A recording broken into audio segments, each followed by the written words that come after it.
Bonjour à tous, bienvenue pour NRTV fait sa culture. Au sommaire de cette semaine, plusieurs expositions de Founet jusqu'à Rolle en passant par Nyon. Mais on parlera aussi théâtre avec la pièce La ferme des animaux signée Christian Denisard. Sur le plateau, 3 invités. Charles Vaudreau, peintre. Bonjour Charles. Bonjour. Merci d'être avec nous. À ma droite, Christian Denisard, metteur en scène de la pièce La ferme des animaux. Bonjour, merci d'être avec nous. Bonjour. Et enfin, Enzo Miraglia, également peintre, qui expose à l'espace Miranda dès ce soir. Bonjour Enzo. Bonjour. Avant de commencer, on se dirige vers Founet, où le village retrace son histoire, mais aussi son évolution. Rencontre avec les concepteurs et réalisateurs de l'exposition.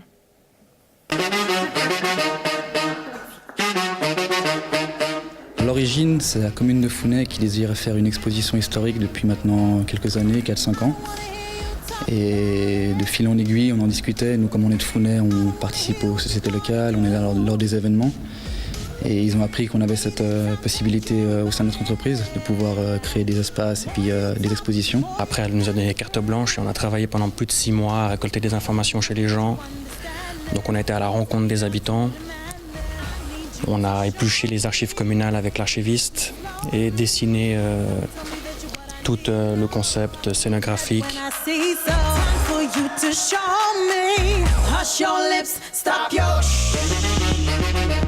La phrase de Paul Valéry, la mémoire est l'avenir du présent, c'était vraiment se dire, savoir d'où on vient pour savoir où on va. Sans se dire, c'était mieux avant. Ce qui est intéressant, c'est qu'ils retrouvent des personnes qu'ils connaissent, qui sont leurs parents ou leurs grands-parents plutôt.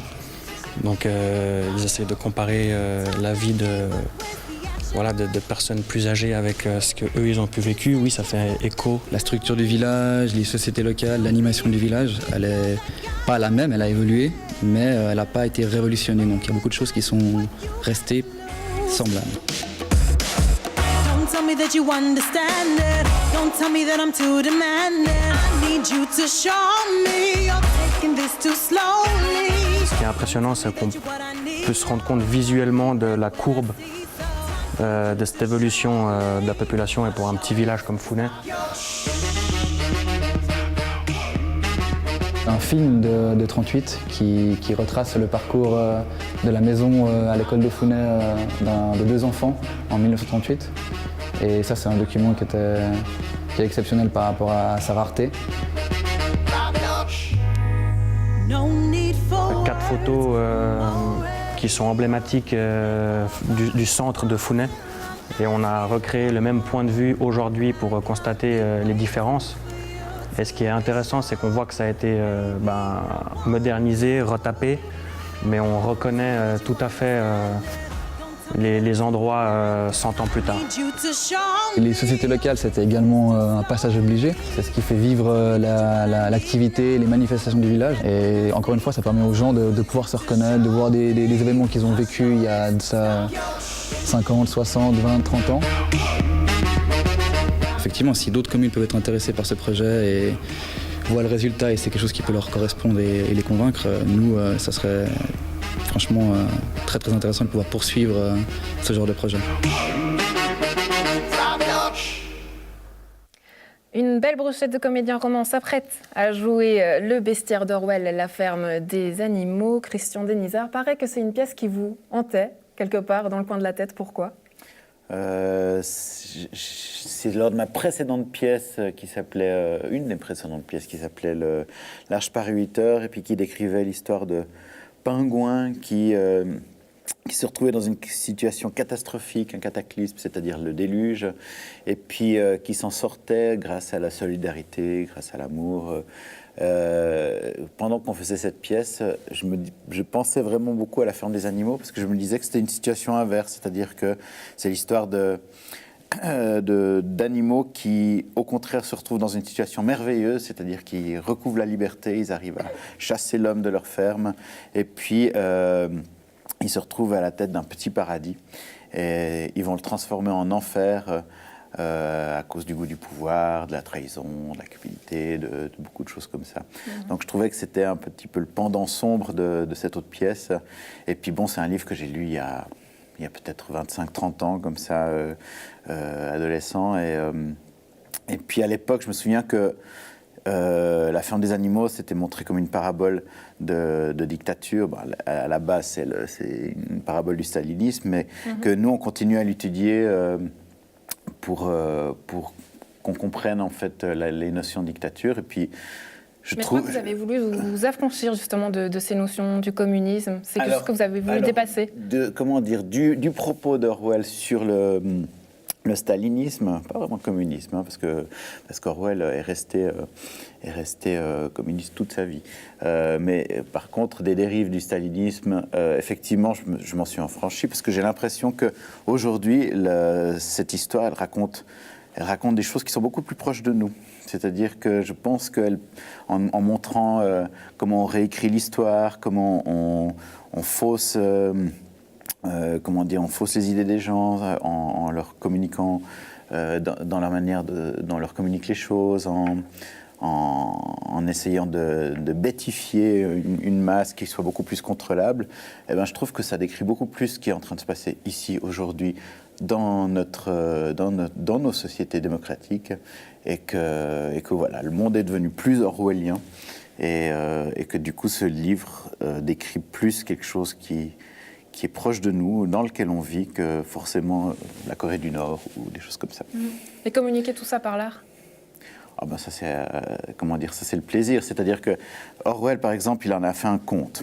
Et puis l'avantage, à mon avis, c'est un conte pour adultes, mais l'avantage de l'art et du conte, j'ai l'impression, c'est qu'on vient s'adresser directement au cœur, sans passer par la tête. Et puis il y a des messages comme ça qui vont venir nous imprégner, comme si on avait mis notre méfiance de côté, comme ça, et puis qu'on s'était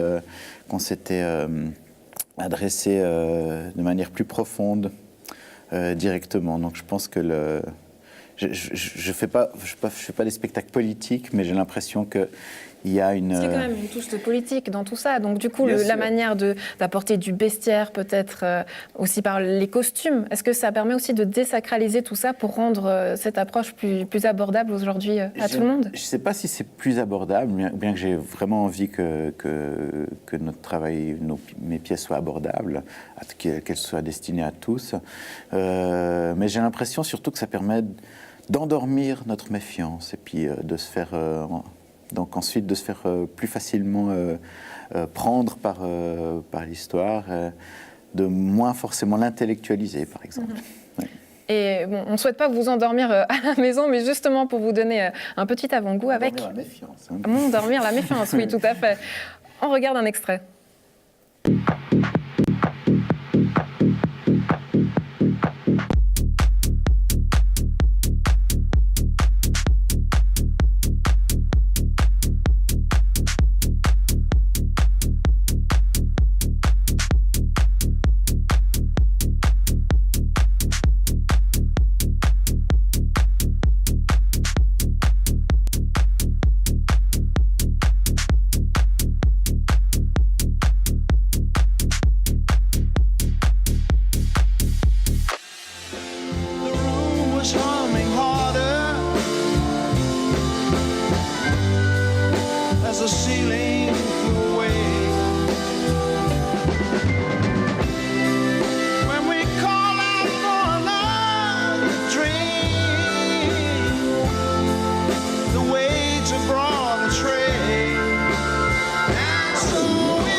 À voir donc le 30 janvier à Gland, au théâtre de Grandchamp. Enzo Miralia, vous qui êtes aussi dans le monde du spectacle, est-ce que c'est quelque chose qui vous parle? Oui, ça me parle énormément, parce qu'en fin de compte, comme vous avez parlé avant, l'artiste ne parle pas de politique vraiment, si on veut, mais ça m'interpelle parce que au fond, l'artiste, c'est pas quelqu'un qui prend des pinceaux, qui est coupé du monde non plus. Je veux dire, il y a quand même un côté où c'est présent, oui, c'est un acte politique, mais indirectement, l'art. Hein. Pour moi, c'est quand même quelque chose où on se réveille et puis on le montre pas avec des drapeaux ou bien avec, je vais dire, des outils un peu violents, mais on le pense différemment, mais je pense que l'acte politique dans chaque artiste, il doit être présent. Je pense qu'entre nous, il y a quelque chose à l'intérieur de nous, quoi, qui dit on est là, on n'est pas coupé du monde, c'est pas parce qu'on est artiste que, oui, il est sympa, c'est un artiste, mais je crois qu'il y a plus que ça, quoi. C'est ça que je crois qu'on doit mettre un peu en avant aussi. Ça m'a beaucoup interpellé, ça. Ouais, cet aspect de véhiculer un message, la catharsis au théâtre, c'est quelque chose qui est toujours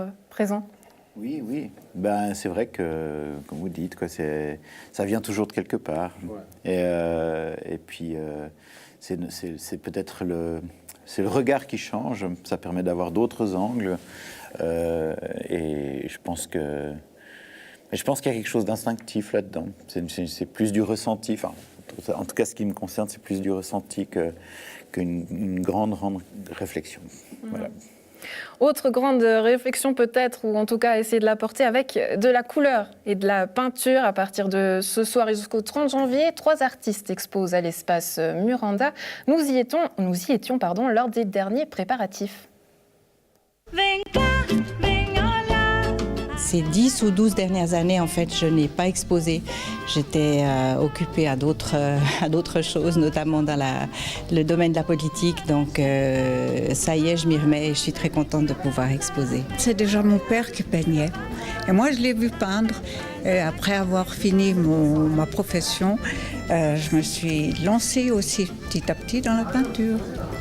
C'était vraiment... c'est devenu un besoin de m'exprimer de cette manière.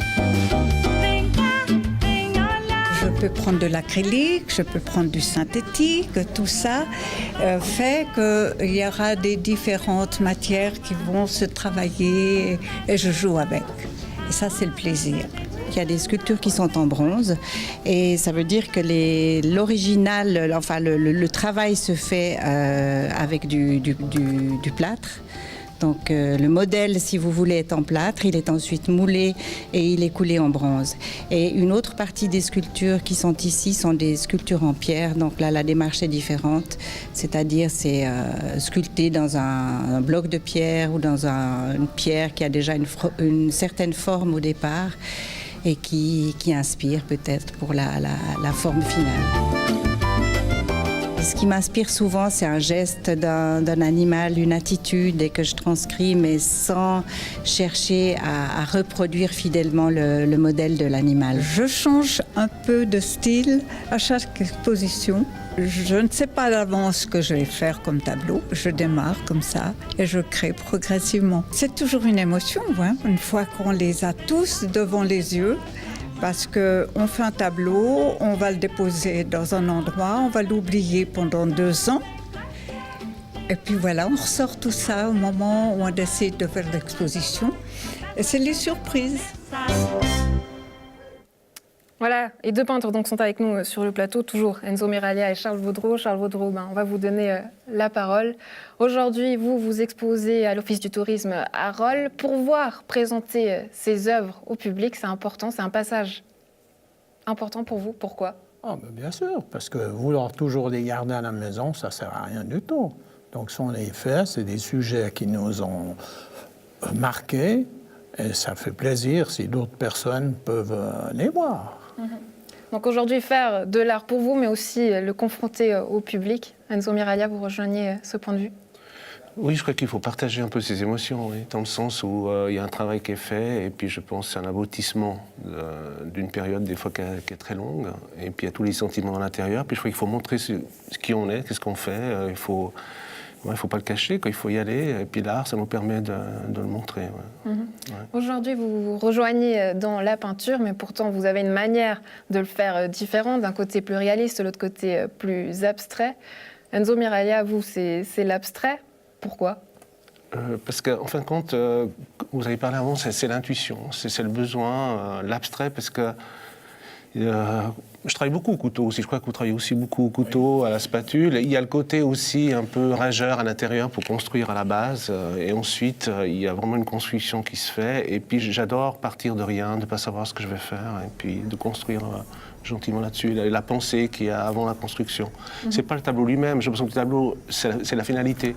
C'est tout ce qu'il y a eu avant comme pensée qui a fait le tableau. Et c'est drôle parce que quand c'est instinctif, ben, ça sort et puis c'est plaisant parce qu'il n'y avait rien, qu'il y a quelque chose qui se passe. Après, à chacun de voir un peu ce qu'il a envie de voir à l'intérieur du tableau, mais voilà, ça fait du bien, disons. Puis on voit une réelle structure dans les œuvres qui passent par exemple à l'écran. Il y a de la matière, ce rapport à la matière, justement, comment vous le travaillez? Juste la peinture ou d'autres choses qui sont apportées sur les tableaux?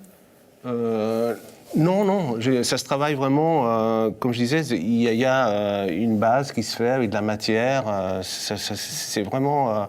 c'est très instinctif, oui. C'est ça qui est intéressant. Des fois, c'est dur à expliquer. C'est que d'un coup, on part et puis le temps s'arrête et c'est ça qui est intéressant. C'est-à-dire que là, on vit vraiment le moment présent. Et c'est ça qu'on recherche, je crois. Voilà. Après, la matière, peu importe ce qu'on utilise. Moi, j'adore voilà, quand je vois le travail de monsieur avec sa finesse, toutes ces petites choses, cette construction. Mais j'arrive pas à avoir quelque chose de figuratif parce que ça va me bloquer autrement. Il faut vraiment que ce soit créatif de A à Z. Voilà. C'est ça qui est intéressant. Où commence La Nuit, c'est le nom de cette série de peintures. Pourquoi ce côté sombre? Alors, c'est pas si sombre que ça. En fin de compte, c'est la nuit, simplement. C'est dans la nuit. Il y a une époque, il y a des tableaux noirs et blancs. Et aujourd'hui, par exemple, ce qui m'intéressait, c'est d'aller voir un peu où commence la nuit. Je me suis posé la question. Elle commence au nord, au sud, à l'ouest. Et puis, ce qui m'intéresse aussi, c'est de reconstruire le même travail, mais sur un fond, je dirais plutôt noir, hein, qui représente la nuit. Hein. Et surtout, c'est que la vision n'est pas la même. En fin de compte, la nuit, il y a une autre sensibilité. C'est-à-dire que si vous sortez le soir, ou bien les sons ne sont pas les mêmes, les gens ne sont pas les mêmes. Ce n'est pas les mêmes personnes qu'il y a la nuit que le jour.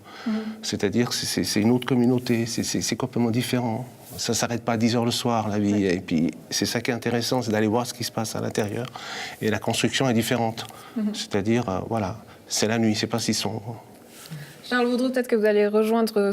Enfin, il y a une nuance qui vous rapproche. Du coup, c'est la lumière. Vous me disiez tout à l'heure en préparant l'émission que ce qui vous fait déclencher quand vous allez sur le terrain, vous prenez des photos d'un paysage, mais à un moment, quelque chose vous fait déclencher l'appareil photo. Qu'est-ce que c'est? Souvent, c'est la lumière, justement.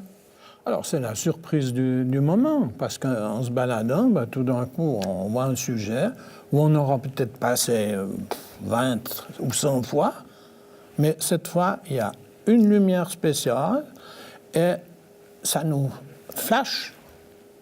Alors là, vite, je dis, ben voilà, ça va me faire un tableau, je le cadre, tac, je le regarde bien, je fais ma photo, puis à l'atelier, ben, je ressors ça et je le fais en tableau. Et puis vous me disiez aussi tout à l'heure que vous, cette confrontation au public, vous l'aimez bien. Vous aimez d'ailleurs bien pendant les expositions laisser traîner vos oreilles pour entendre ce qui se dit. Qu'est-ce que vous aimez savoir à ce moment-là? C'est pas trop dur justement de se confronter à la critique? Non, moi je cherche pas à savoir. J'écoute et c'est très amusant d'écouter les réactions des personnes. Donc vous avez un tableau, vous avez une personne qui dit « Oh ça me plaît, alors oui, alors ça, il est super ». Puis 5 minutes après, une autre personne qui vient, oh, non, ça ne me plaît pas, puis ils regarderont un autre. Alors ça, c'est très amusant de voir ces différences qu'il y a. Christian Misère, la peinture, ça vous parle? Oui, beaucoup. J'aime bien la notion de peindre au couteau. Je trouve que c'est là qu'on voit que c'est pas innocent comme art. Pas innocent comme art. Est-ce que vous seriez tenté, par exemple, d'apprendre? Parce qu'on en parlait tout à l'heure. Bon, il y a une notion de vocation, mais quelque part, tout le monde pourrait peindre et apprendre. Vous y croyez? Certainement. C'est une des formes d'art à laquelle j'ai jamais réussi. Enfin, ça n'a jamais donné ce que je voulais. Et puis voilà, j'ai l'impression qu'en travaillant dans la musique ou dans le théâtre, voilà, j'arrive à rendre plus ou moins ce que j'imagine. Et en peinture, faudrait un jour peut-être que je m'y mette. Ça m'intéresserait beaucoup. C'est une des formes d'art que je respecte le plus. D'ailleurs, musique, c'est un point qui vous rejoint aussi également les trois. Parce que vous avez tous fait ou faites de la musique à un moment ou l'autre. Pourquoi? Portons ça déjà au théâtre. Qu'est-ce que ça apporte aujourd'hui, le fait qu'on rapporte à ce monde du spectacle théâtralisé de la musique? On le voit dans La Ferme des Animaux, elle est très présente. Oui, bon, alors, moi je viens de la musique, j'étais musicien avant de faire du théâtre, et puis donc Avec un Sakari, oui, je crois. oui, Ça remonte, voilà, on va exactement, dire, ça fait longtemps. dans les années 90. Oui, c'est ça. Et puis ensuite, j'ai fait la musique de théâtre, et puis la technique de théâtre, et puis finalement du théâtre. Mais donc c'est très imprégné de musique. J'ai l'impression que je suis plus un homme de musique que de mots, d'ailleurs. Et puis là, donc effectivement, je travaille toujours avec des musiciens, toujours avec de la musique live. Je trouve que c'est vivant, je trouve que c'est porteur de beaucoup d'émotions. J'ai l'impression que il y a un effort côté plus énorme. viscéral aussi. Oui, tout à fait. Ça s'adresse physiquement au corps. Je dirais presque il y a un aspect sexuel dans la musique que j'ai pas encore vraiment retrouvé au théâtre. Voilà. Donc ça se rapproche à ce côté bestiaire peut-être dont on parlait tout à l'heure. Peut-être, ouais. Intéressant. Et du coup, messieurs, pour vous, du côté de la peinture, qu'est-ce que vous écoutez, par exemple, en peignant? Charles Vaudreau. Alors moi, j'aime la tranquillité. Donc, ma femme dit toujours, mais mets de la musique. Je dis non, moi, j'aime mieux être tranquille.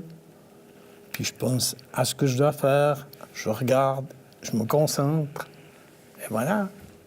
Enzo Miraglia.